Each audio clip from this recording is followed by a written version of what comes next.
Hi, this is John Malanka with the Sacred Plant, and this is the Sacred Plant Healing Secrets Experience interview series.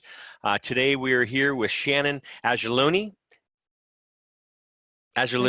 You got it. Got it.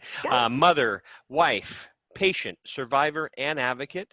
And so, Shannan, welcome to the show. I know you're a Central Valley girl down here in California, and that's where my family is. So love it down there in the Central Valley.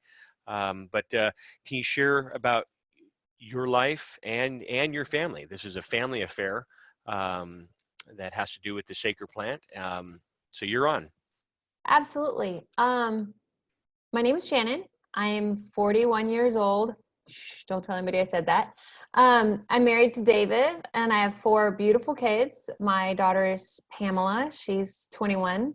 I have an 18-year-old son, Robert, a 9-year-old son, Joseph, and an 8-year-old son, Oliver.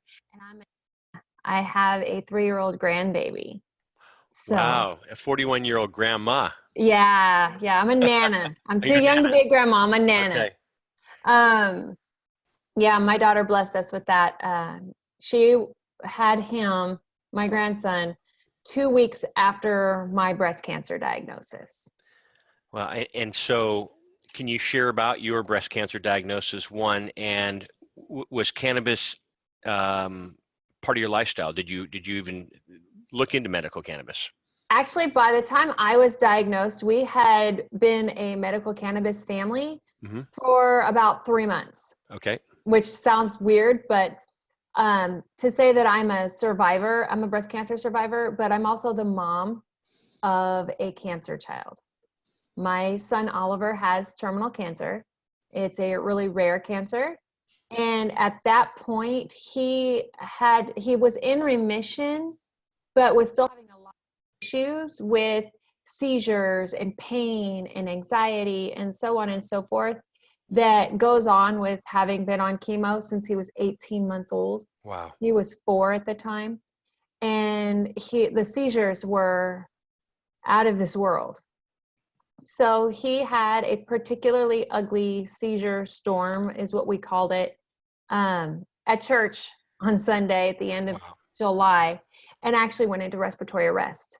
And at that point, I had been fighting against even looking into medical cannabis because of, I call it the dare brainwashing that I went through in high school, junior high, elementary school. Medical, there is no such thing as medical cannabis. It's all just stoners looking for an excuse to use pot and get high and so on and so forth. So I really fought against it, but he stopped in my arms, and I just you broke up there, and you said he did something in your arms. He stopped breathing.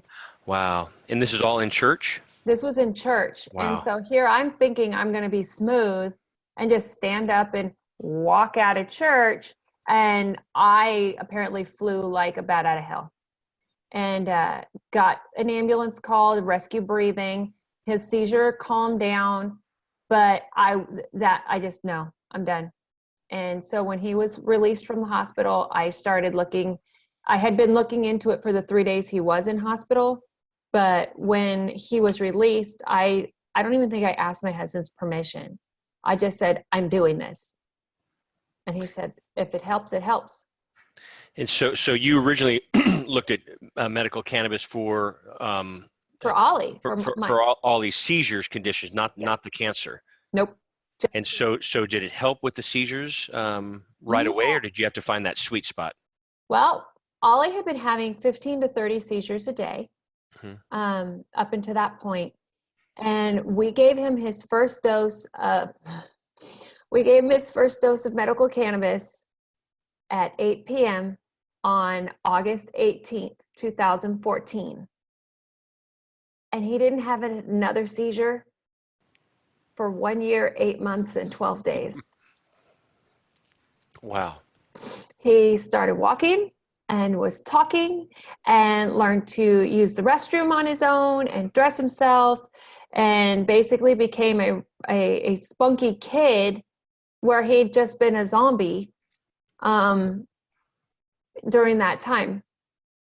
And so by the time I was diagnosed with breast cancer, he was in remission and doing well as of August. My diagnosis came in November of 2014. So I knew right off the bat, first of all, he was no longer taking his pain pills, his pain narcotics. He was just using the cannabis. And so I was like, okay, fine. Everything I'd been researching when I was looking into stuff for him, I had seen breast cancer cannabis kills breast cancer cells, or it helps with this and it helps with that and it helps with this. So I said I just kind of like locked it into my head. And when it came time for them to say, you have breast cancer, it's stage 3B, and it's the most aggressive breast cancer we have seen. I already had my card, and I already had cannabis in hand. And I didn't give my oncologist a choice. I said, fine, we'll do what we can do medically, but I'm also going to supplement things with cannabis. And he told me, okay. And to be honest, I, for a while, was on pain meds because the stuff they give you is horrifying. But I didn't take it as much as I should have.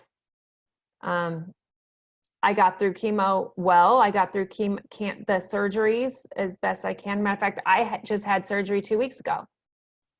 You can't really tell. I've been up and walking around. I've been to Walmart. I've been to the grocery store. I've been to my son's school. All this just this morning. I've had surgery 2 weeks ago. Most people would still be on the couch. And so do you contribute that to the healing benefits of medical cannabis along with conventional medicine? Because a lot of patients call us and say, we need to pick one. I said, actually, no, don't pick one. You can combine them both. And I'll never be the one to say, don't go the conventional route. I'll never say, don't listen to Western medicine. I'm a fan of, 1, 2, 3 punch if you can do it. And so I like to hear that, you did combine, they're synergistically, they work well together. Absolutely. Can we rewind with Ollie? And I'm using Ollie. I know his name's Oliver, but I'm assuming no, Ollie is what he goes by. That's okay, what I call him. Good. So with Ollie, how old is he now? Ollie just turned 8 on Saturday. Happy birthday to Ollie. And so no more seizures, and he's can you share what type of cancer he had as well? Yeah. Ollie has, and I'm not going to say had, he has, because he has since relapsed. He has acute high-risk multi-system Langerhans cell histiocytosis. Wow. In other words, in layman's terms, he is a very, very rare cancer of the immune system. Mm-hmm. And to relapse, it's in his central nervous system, his liver, his spleen, his bone marrow. So unfortunately, there's not going to be another remission for Ollie.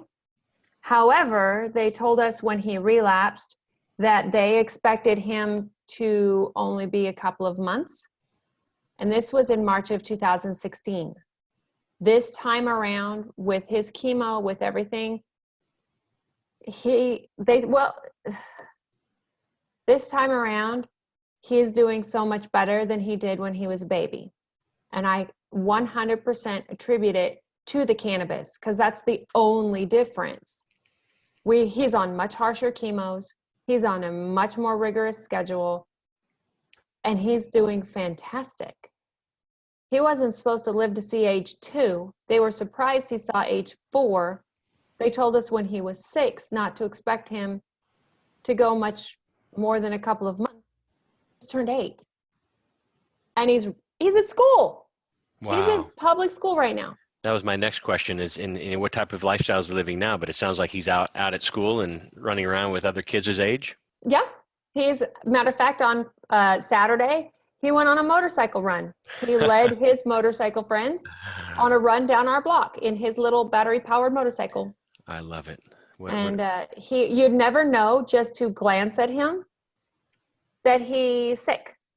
If you were just to see him sitting on a bench somewhere, if you didn't notice the leg braces and the arm crutch cane thing that he has, he looks like a normal boy. Wow. Wow. So what is your next step with Ollie then? Is he in treatment? Is he using cannabis on a regular basis? Is it a Oh, daily yes, sir. basis? He's in treatment. He does chemo every 28 days. Okay. And then he has it's IVIG, intravenous gamma-globulin. Mm-hmm. It's a replacement of the immune system cells that are being killed off. Mm-hmm. And so he has that every 28 days, but he's also on cannabis, and he takes 1 milliliter of cannabis oil twice a day. And it's a full spectrum cannabis oil. It's got high CBD, but it also has THC in it. I'm glad to hear that, because a lot of people just think that, especially with children, that THC is bad, only go with the good stuff, which is CBD, which is not the case. And to hear you sharing your story, that it's not a one size fits all. THC is not bad. Oh, no. And so where did you get this type of education in regard to, what about formulations and dosing and ratios? My son's pediatrician Wow. is very, very, very pro cannabis. Mm-hmm. He is the one that wrote his recommendation, and he recommended us to a pharmacy or Dispensary. not even a dispensary. It's I want to say it's run by a licensed pharmacist who's a Wow. pediatric pharmacist Good. and a nurse practitioner. And we sat down and we said, this is what's happening. This is what he needs. And this is what meds he's on. And these are the meds we want him off of. And we worked together. It took us probably 3 or 4 months to get the right dosage going on, because it's a ratio thing. So you don't want to just go super high on CBD and not have much of THC. You need to have a ratio, a balance to where it works really well. And yet, we don't see him as getting high. He takes his meds like 15 minutes before he goes to school. So he doesn't get stoned. Yep. There is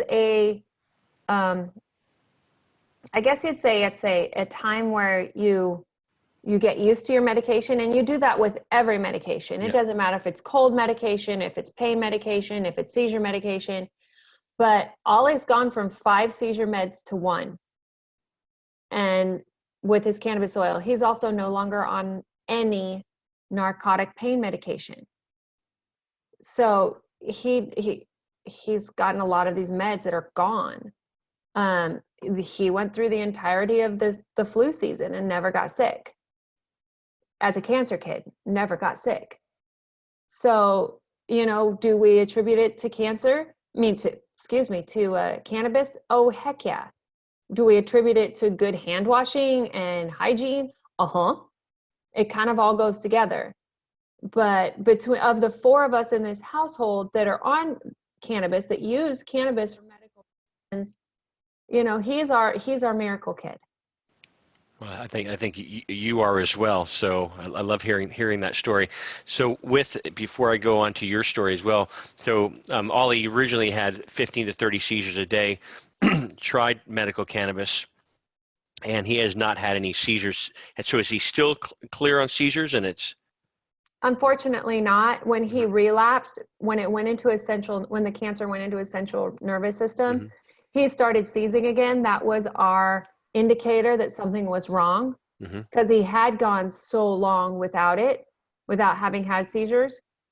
So he still has seizures, but they are not 15 to 30 a day. They're like maybe 2 a week. Yeah. So have you tried changing that formulation? What you mentioned earlier? Yeah, we're in the midst of upping his CBD and upping his THC. Our ultimate goal is to keep it a 10-to-1 ratio, but to actually up the dosage. We want to go up another 5 milligrams. But because he is a kid, and I don't want my kid to have stoned reactions or whatever, we go up very slowly. Good. So we go up about a milligram to 1.5 milligrams every month. And so we're got about 1.5 months left to go before we're at where we think will work. But like other medications where like his seizure meds, they're like, well, let's give him another 30 milligrams of this med. And I'm like, can we try the cannabis first? Yeah. And my neurologist is like, absolutely. But if he has another seizure where you have to give him the rescue medications, we're upping it we're just going to go from there. Yeah. And I'm okay. I agree. Well, it's good to hear that you also know, cannabis is not a one size fits all, and and microdosing has been successful for you as well. More is not always better. So, I like that you are taking it low and slow and just seeing where his sweet spot is. A lot of other families that we've worked with have found success with a 15-to-1 or a 20-to-1 who've also had a lot of seizures. So I don't know. And they've had to mess around with that in the sweet spot. One of the families that will be showing in season 2, Casey Maddox and his son, they found success with a little higher CBD on that, and again microdosing as well. And how I know he's 8 years old. What is his weight? He is 58 pounds. 58 pounds. 58 pounds. Well, good. So when he was in the hospital, were you able to, and you were using cannabis on a regular basis with him, were you able to administer any cannabis while in the hospital? Did you have to sneak it in? I mean, I don't want to get you in trouble. So if you won't get me in trouble if you don't want to talk about this, we don't have to talk about this. Actually, I'm very open about this, and all the doctors, all the nurses, everybody knows. Yeah. Because I don't hide it. I don't think it should be hidden. It's a medication, just as if they're okay with him freaking having Dilaudid. Yeah. He can have cannabis. Good. And so every doctor, every hospital that we go to, they know they have me write out his medication list. And I always put on 8 a.m. he gets his cannabis, 8 p.m. he gets his cannabis. I've had one nurse in 6 years tell me that it was bad. And I just told her, then you can leave my room. And she told me, you can't do that. I said, watch me. It's my right to fire a nurse. Get out. And I got another nurse. But I still legally, because it is a Schedule 1 federal drug, you can't legally give it. They can't see you give it in the hospital. They can't know anything about it when they give it in the hospital. I have one hospital where Ollie and I take a walk. We'll be back. We take a walk. We go for a walk and we come back. We walk outside and administer. He takes his medication, and then we walk right back inside. You know, we have another hospital. She says, "Oh, it's 8 o'clock. I'll be back, Mom." Wow. And so she just gives me the look, and okay, go to my bag, give him his medication, and we're done. And so giving his medication, I know the answer to this, but for our listeners too, he's not smoking it. Oh no. So can you share how you administer his medicine to him? Absolutely. It comes in a glass bottle. It's an oil. It has, it's not too terribly thick. I've asked it not to be prepared so it's not very thick, because he does have issues with things sticking in his throat. Yep. And so it's a little 1 milliliter syringe. I fill it up. He puts it, half the time I hand it to him and he squirts it in his own mouth. Pill, the golden ticket, because a lot of people, and I don't want to give anybody false hope either. Have you seen any negative side effects in working with Ollie, working with yourself, working with you? And who are the other two patients in your family? I know you mentioned the whole family, but I didn't catch who the other two were. My husband uses it, and so does my 9-year-old autistic son. Gotcha. And how are you finding that working with your autistic son? A good friend of mine, her daughter is also autistic, and this is the first time, and she's 18, and this is the first time that they've seen total balance. Joey is this year in 4th grade for really one of the first times in a regular education classroom without an aide. Wow. And he's working on grade level. It's adjusted. Yep. There are some issues that he has because he's not just autistic. He has severe OCD. Okay. He also has Tourette syndrome. sensory processing disorder, and attention deficit hyperactivity disorder. Basically he's a 9-year-old that has to have rituals and things in a certain order. But Joey he's found his thing. Most autistic kids have a thing. Yeah. Some kids have music, some kids have art. Joey has discovered reading. And he can read and retain and keep things the way they need to be done in his brain. And at 4th grade, a child who can barely write his own name is reading Harry Potter. Wow. Which is a 7th grade reading level. And he was never like that before. No, I couldn't. Kindergarten, 1st, 2nd grade, I couldn't even get him to pick up a book. As soon as we would say it's time to learn reading, he would freak out. Literally screaming, crying, kicking, hiding. He'd soil himself, stuff that, just to get out of having to do it. 3rd grade, we had an amazing teacher for him in 3rd grade. Good. And she just made things click with him. And she says, okay, so writing hurts your hands, you say. You don't like the way writing hurts. You don't like the way you can hear the pencil on the paper. So she gave him a laptop and said, can you type me a story? And he wrote out a 15 sentence story. Yeah. Like that. And he'd never even written his own name before.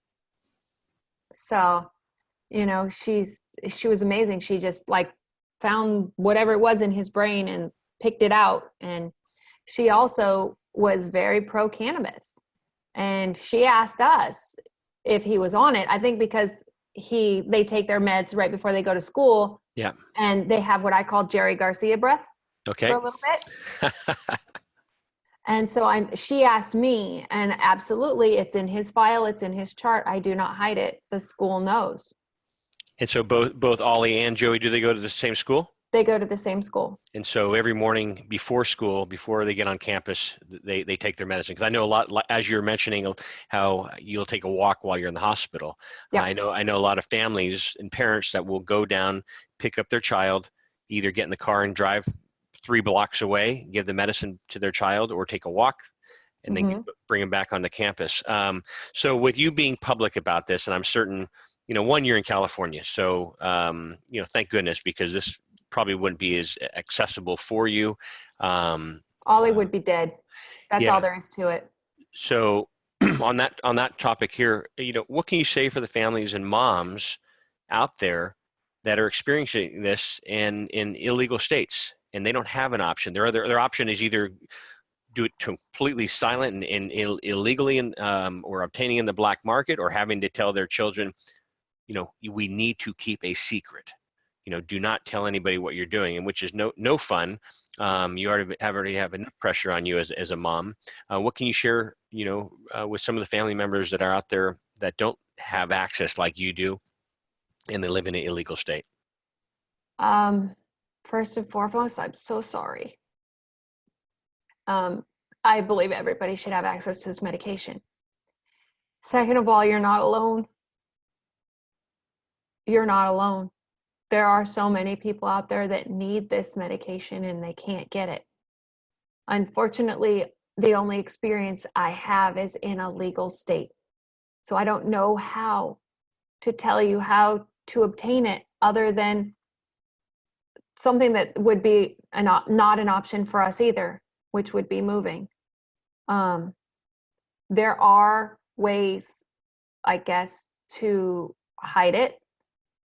I've never had to hide it, so I don't know how. And honestly, if I did, I don't know if I could be public and say how without opening myself up and my family up to issues with, she said this and whatever, because I would be devastated if something I told a family came back and hurt them, either legally or physically or mentally or whatever. But there are websites. Do your research. There are ways to do it. I just don't know how, but I pray every day. Our family is big on prayer, and I pray every single day for those of you who who can't obtain it legally, to have some relief. I also am a very big advocate, and every time I hear about a state that's bringing up medical marijuana on a ballot, I encourage people, vote, vote, vote. Even if you don't have a condition that you think cannabis would help, there are children, there are families, there are people, they're humans, they're people that will benefit from this medication. Vote for it. If you don't ever plan on using it, fine. Allow somebody else to use it. Thank you. Thank you for that. And, I don't want to get you in trouble. I don't want to get anybody else in trouble, which leads to the next question. You've had CPS call you a few times. Yeah. Can you share one, how scary that is? And, what did you do? The first time was kind of out of the blue. However, I knew going into this, because I am not afraid to share our story, because I believe that there's a reason for everything and everything has a reason. I knew that somebody was going to get a bee in their bonnet. And honestly, I thought it would be a family member. I really did. And call or report us for something. The day they showed up was completely out of the blue. I was getting ready to do the dishes after dinner. It was about 6:30, 7 o'clock, and knock, knock, knock, somebody on the door, and I answered the door, and they said, "This is XYZ person with Child Protective Services. We have a report that you're giving your children illicit street drugs, and we need to come in right now." Wow. And I said, "Okay, come on in." I was prepared. Our pediatrician had told us to be prepared in case something happened. He told us how to store our medication, how to store our legal recommendations, our cards, to make sure that if they ever did show up, everything was on the up and up. So the CPS person came in, there was a mountain of laundry on the couch, there were kids running around like crazy people, the dishes weren't done, the kitchen was a mess from dinner. The one bathroom is populated with boys, so you can imagine what the bathroom was like. If I'd have known CPS was coming, we would have cleaned up a little bit better. But I was able to show them that I have an inaccessible cabinet that the children can't get to, that we keep their medication. I keep the medication with the cards in a single box that's all together. And I educated her on medical cannabis. And she had to interview each of my children. And she started with my eldest daughter, my eldest and my only daughter, the one, she lived with us at that time. And yep. She was able to be like, "Hey, this helps my brother. This does this. This is what we've seen. This is what we hear. This is," they asked, "Do you have access to the medication?" She said, "Nope, I'm not allowed." Talk to my son. Next one down, do you have access to this medication? "Nope, I'm not allowed. I don't even know where it's kept." Talk to my autistic one. I think he talked to them about Minecraft. I don't think they even got him on the subject. And then they talked to Ollie, and Ollie said, "Don't you dare take my medicine away from me. I like not having seizures. I like not being sick." And they sat and hung out long enough where it was time for medication time. And she stood right by and she watched us give him his medication. And how I administered it and how they waited their turn and they took it. And then I'm like, "You're welcome to follow around, but it's bedtime and I'm going to put my kids to bed. We have a routine. And if we get out of this routine, the autistic one's going to lose his mind." And she says, "That's okay." And she hung out until about 10 o'clock. And she says, "I'm going to contact your pediatrician, but honestly, I think this was unfounded and we'll be done." I said, "Okay." And we heard from her like 2 days later. We've done an unfounded claim. You're perfectly legal. You're doing everything that you need for your children. I think you should be commended for doing what you need for your children. And we didn't hear from her again for another 7 months.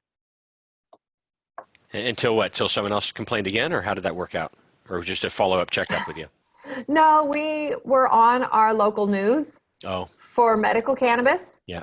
And somebody somewhere called CPS on on us and the two other faces that they did a portrait of for medical cannabis, and reported us for giving our kids illicit street drugs.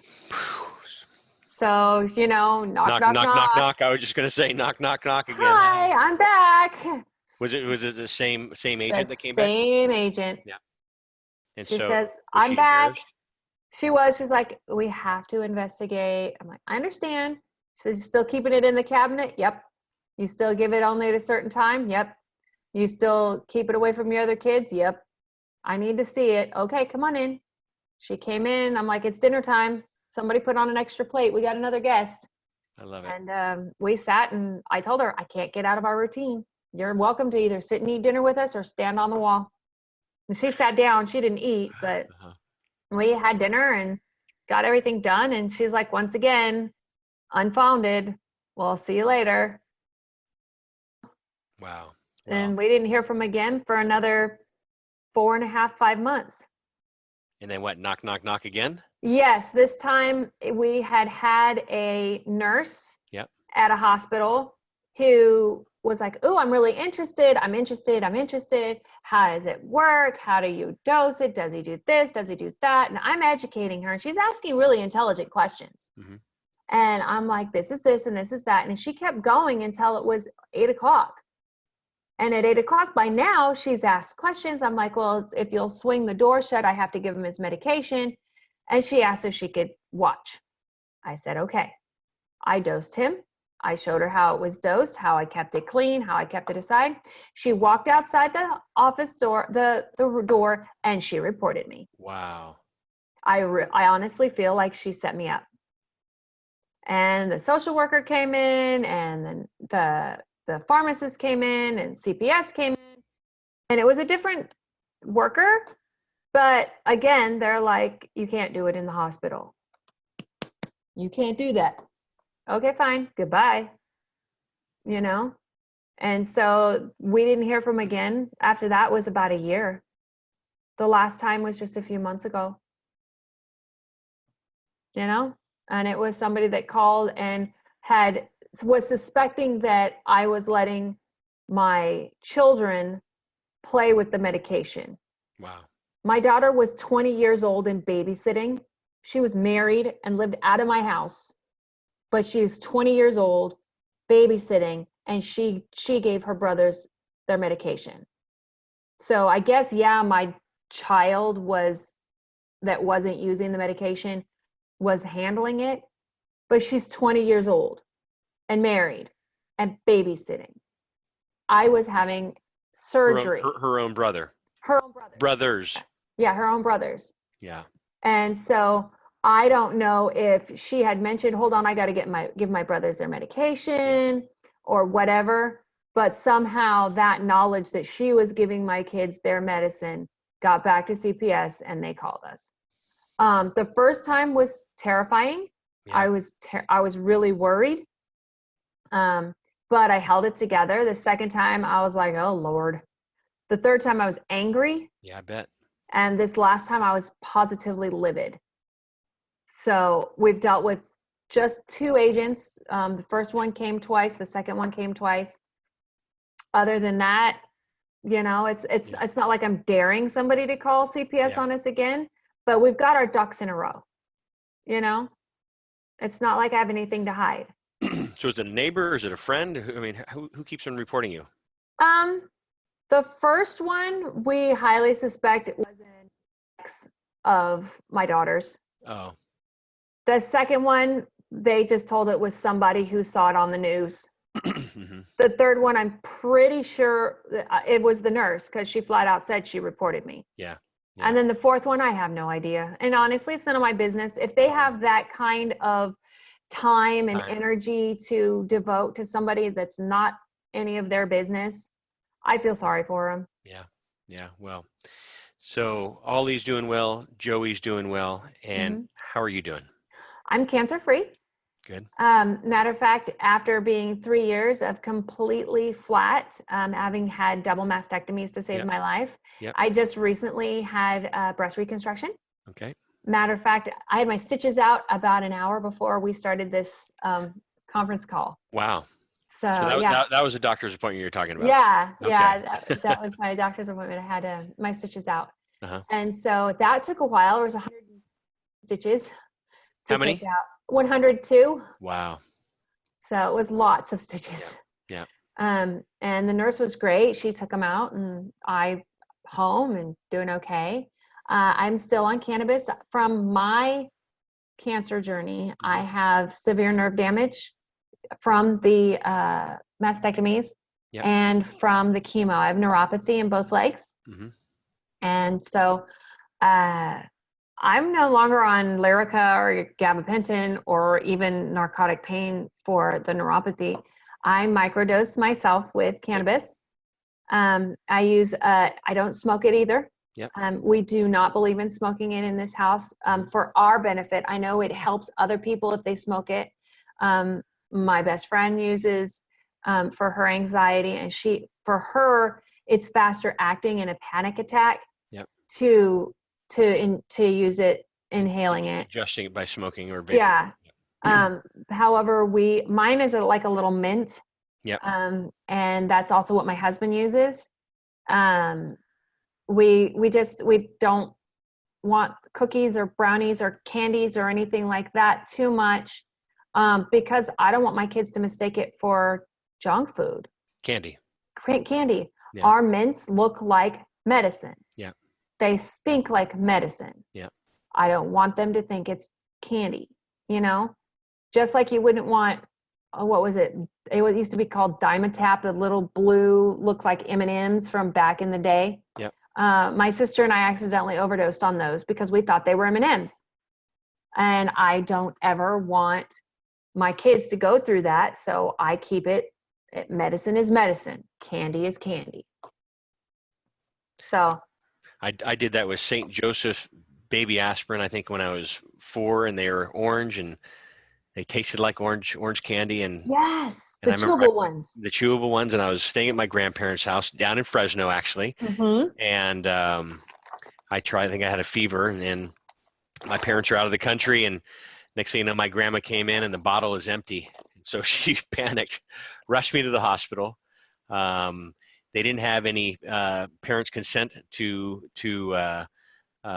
for my grandparents, and so they weren't going to pump my stomach without my parents are out of the country. Oh, Lordy. So they this is back in the 60s probably. So they pretty much yelled and say, pump his stomach now. So my tip to parents, if you're going to leave your kids with somebody, write a note. Always. Always write a note. So so how did you find us? I know, Manny, my good friend Manny Goldman here, has worked with you. And yeah, actually, Manny found me. Okay. I have, like I said, I'm vocal about the Okay. fact that medical cannabis has saved my baby's life. Yep. And has made my other baby have a life where he's functioning. I say it has made my life bearable through chemo, and it's helped with the anxiety and PTSD that my husband has. I'm very vocal about it. So we got in with the National Geographic for medical cannabis, and we had a photographer here who has followed our family since before Joey was on medical cannabis. Ollie had been on it for a few months, and she comes back every 6 to 8 months just to see how we're doing, and she compiles things. Well, while she was here, I mentioned to her about how, I can't get over how much this medicine has done for us. And she said, I've had this portrait idea in my head for a while. Can I make a portrait of you and the boys? And I'm like, absolutely. And so we wanted to portray our issues, so to speak, in a still photograph. So we, went and did this portrait, and she had me take my top off so that you could see my mastectomy scars, which I no longer have. Good. So you could see my mastectomy scars. And then she had Ollie kind of drape over my shoulder, and you could see his Metaport in very stark relief. We actually are in the same room that I'm videoing right now in, with the same kind of light that comes from the side. And then there was Joey, who you could just see the anxiety on his face. And she took this portrait and put it on the National Geographic Instagram.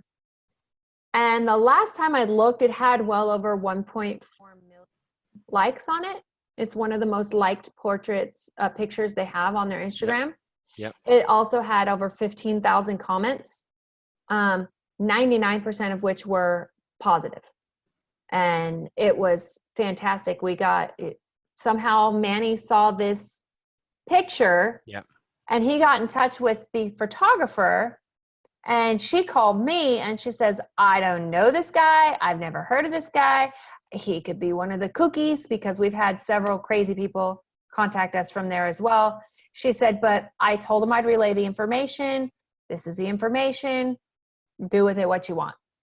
So I returned his phone call, and we just chit-chatted, and he came down to San Diego and visited with Ollie and myself while we were in the hospital, while he was having chemo, and pretty much became friends after that. He's just a really sweet man, very nice. And at the end of our conversation, he brought up something that was really, I don't want to say a shame of ours, but it's something that we are not happy about, and the fact that medical cannabis isn't covered by insurance. Yep. And our family has been dealing with cancer for 6 years straight. We lost our home. We lost our cars. We had to cash in all of our retirement. And like I said, medical cannabis isn't covered with insurance. It's also not cheap. Yeah. It is one of our biggest expenses every month. It was our second biggest expense next to our rent. Even over our car payment, insurance, all of that, our cannabis was our second biggest expense. And he basically said, I want to do something for you. If you'll accept it, I'd like to cover your boy's oil for a year.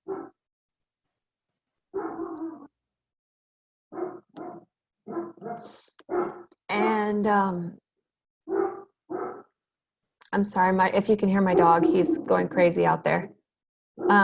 He said, I just want you to be able to get their medication. And I said, okay. And we went from there. And the fact that he has covered the boys' oil means I'm able to pay our utility bills. Before, I was kind of staggering them. I'd pay the electric bill every other month and the gas bill every other month, so that they were always a month behind, but they were not in shut-off. Yeah.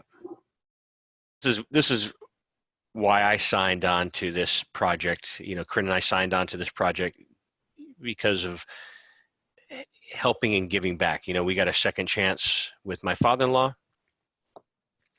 We started United Patients Group to help people, not only here in California, not only here in the U.S., but globally. But that was one thing when we signed on. It's like, if we're going to put our name and reputation to this, we have to make sure that it's someone that has the same morals that we do in giving back and wanting to help people. And so Corinne and I have devoted our life to doing this for the past 8 years. Starting this sacred plant.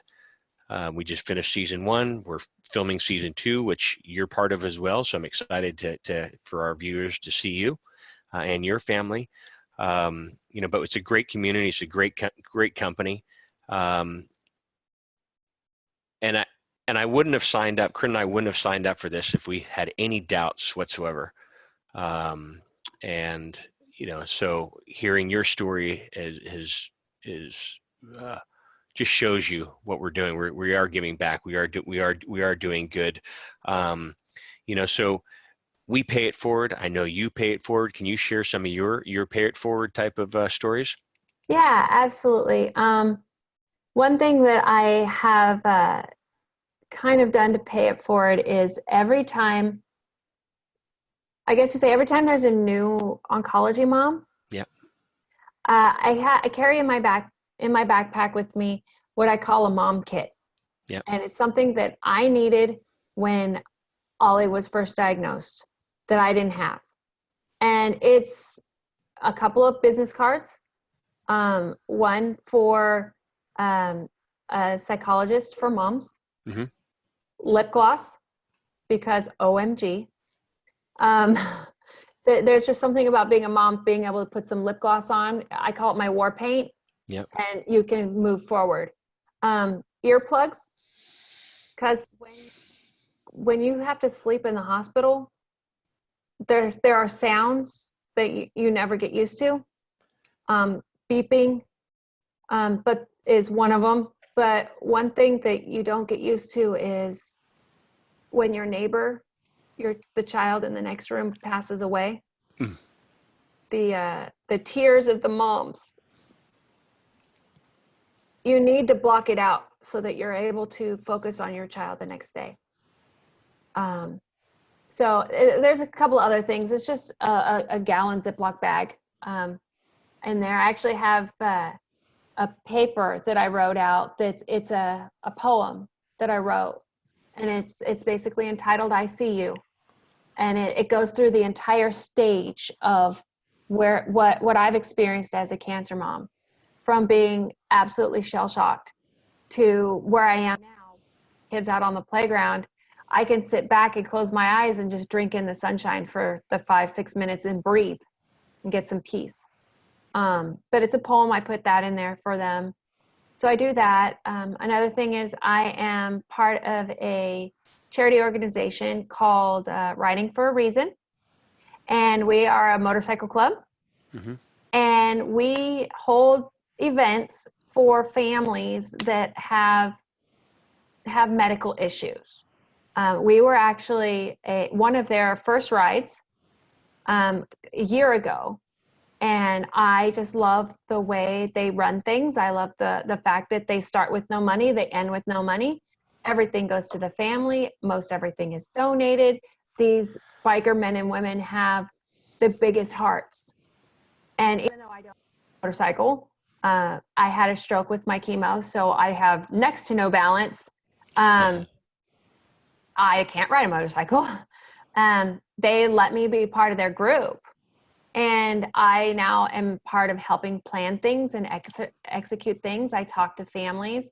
I am also part of a group called Remember Betty, which is a breast cancer charity. I'm a peer support person, and they send people with breast cancer my way, and I do what they need me to do. If they need to have somebody to listen, I sit and listen. If they need to have somebody tell them it's okay, that it's okay. If they need to have somebody to cuss with them, we will do it. Sometimes they need to let it out. If they just need to have somebody listen to them cry, or if they just need to scream, I'm there. If I hear about there's a new breast cancer patient in town, if I know where they are, or if I have something, I put together a care package. It's just mints and a little pillow and, lip gloss. Gotta have it. Can't get out, leave the house without lip gloss, huh? No. I need my lip gloss, like lipstick, lip gloss, something. Yeah. Because it all comes down to the fact that we may be a cancer mom. We may be a wife of somebody with anxiety. We may be an autistic mom. We may be a cancer patient. But it all boils down to the fact that we're still women. And we need to put the woman first. I didn't know this during my cancer battle. I didn't know this during Ollie's first cancer battle.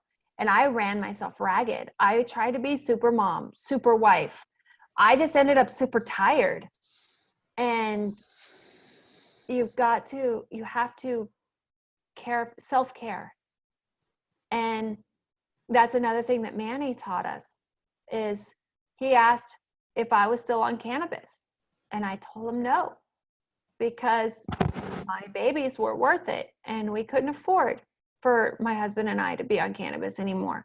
So we let our medical recommendations lapse, and we weren't on that anymore, because our babies was worth it. You know, I could get all of the narcotic pain medication I needed through my health insurance. I just can't get the cannabis. And so he helped us to remedy that situation as well. Good. And self-care is so important. That's kind of what I do to help give back, as I help others on the self-care journey. Yeah, recently going through that with Corinne, you're just so caught up in taking care of your loved one that you kind of forget to drink, eat, sleep, Yeah, look good.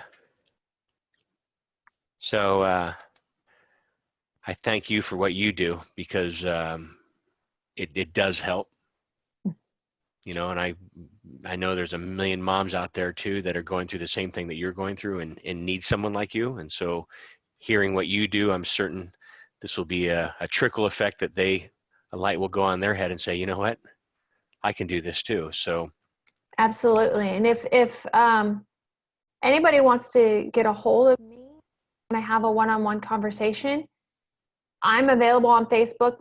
Both my sons have Facebook pages, and that way I'm able to keep the cancer mom and the autism mom kind of things separate. But they both have Facebook pages, and okay. I'm message me. I have no problem with that. I would like if you could share your poem with me, and I'm certain our listeners would like to hear it too. And you can, if you have it here, great. If not, you can email it to me, but I would like it. Oh, you do have it. I has it. Yep, here it is. Now you're going to have me read this without crying, right? So, I see you. I do.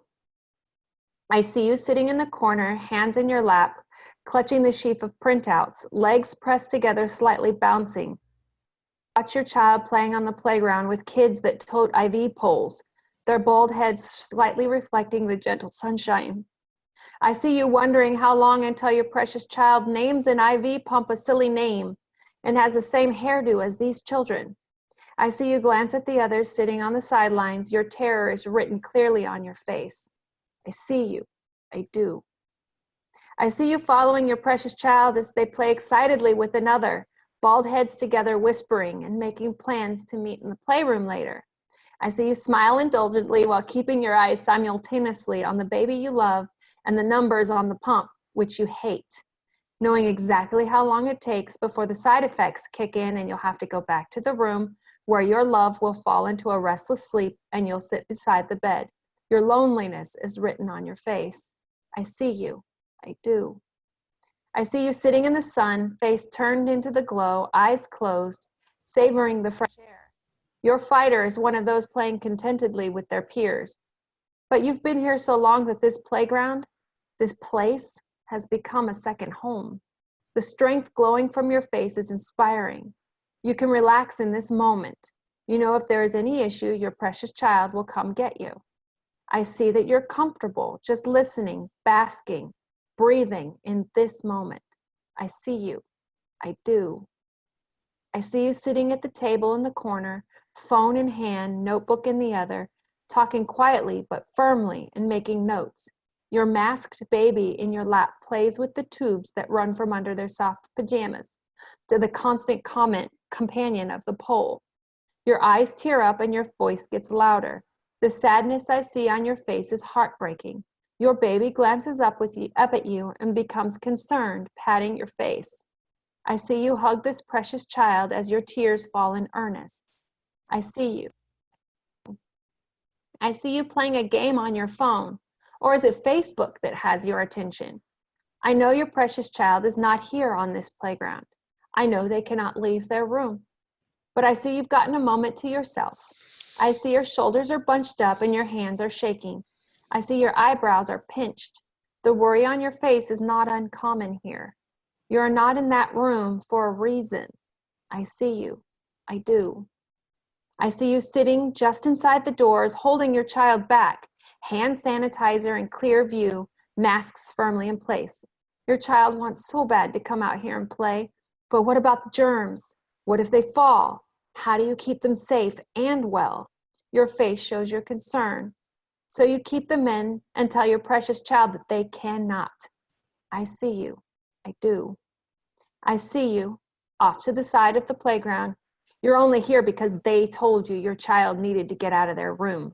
Your face shows which stage of this you're dealing with. Your precious child sits quietly beside you, not wanting to spark a temper. The anger snapping from your eyes, crossed arms and legs, pursed lips, and drawn face clearly communicate. You're furious at the roads your lives have taken. It's never going to be the same. You're internally screaming, why us? I see you. I do. I see you. All of you. I see you because you are me and I am you. I have been where you are. We are cancer moms. We sit terrified. We take calm and relaxing moments as they come. We watch numbers and lab values anxiously. We watch poison pour into our precious children. We worry. We fume in helpless anger. And through it all, we smile for our children. We sing. We laugh and tell stories. We play video games. We hold emesis basins and change dressings. But when our children go out to the playground, we glance at each other. We smile that smile at each other. You know, the one where we draw back the corners of our mouths, but it's not a real smile. Teeth don't show, and our exhausted eyes do not light up. And we sit in corners and tables and benches alone amongst others just like us. Those that understand our emotions. I see you. I do. I need you to know that you're not alone. That I'm going to get up from this bench on which I've been soaking up the sun. And I'm going to walk over to you and I'm going to hug you. You are seen. You are valued. You are loved. And you're not alone. I see you. I do. That's my poem. That's beautiful. Thank you for sharing that. We work with so many families, and even a good friend of ours lost their son a while back, and I know you were talking to her too. So thank you for sharing that. No problem. You asked for it. I did. See, now you got me crying today. I told you I cry every day. Woo. Well, Shannan. Yes, sir. What can you share with other families and our listeners and other moms? We want to help people. We want to give back, and we're very happy that we've been able to do this with you and other families. What do you recommend to families listening or moms listening that we can do for them? Number one, moms, breathe. Inhale and exhale. And sometimes that's all you can do is just get through until the next time you inhale. And then exhale. And then do it again. But while you're breathing, you are your child's best advocate. If you know that what you're doing is right, that what you feel is right, that something is wrong, or something is not going right, there's something not right with your child. Wrong or right, open your mouth and say something. Whether you're wrong or right doesn't matter. The fact that you're advocating for your baby does. If you're not in a legal state for medical cannabis and you believe that cannabis is the way to go for your child, find a way. Whether that means moving, whether that means other means, find a way. Your baby is worth it. You're worth it. Find a mom. Get up off that bench and go find another mom. Where two or more are gathered. It doesn't have to be a religious way. It could just be two cancer moms, two preemie moms, two epilepsy moms, two autism moms, two whatever. Just so you know that you're not alone.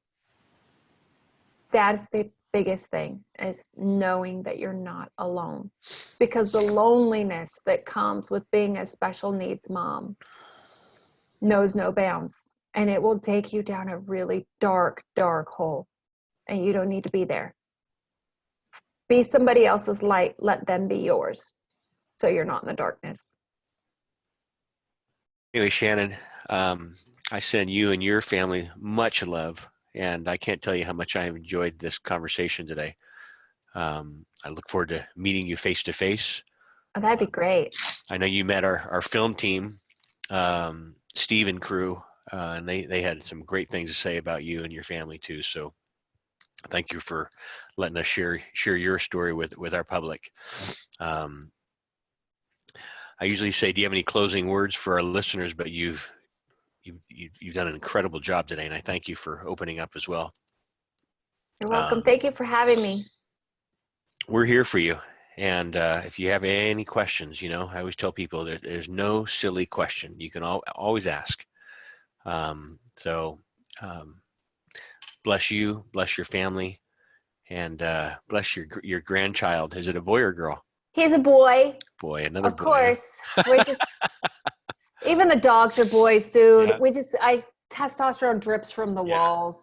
Well, good. Then my daughter had to go get married and move out. So that leaves me, the only female. I'm the queen of my house. Good, huh? Nothing wrong with that.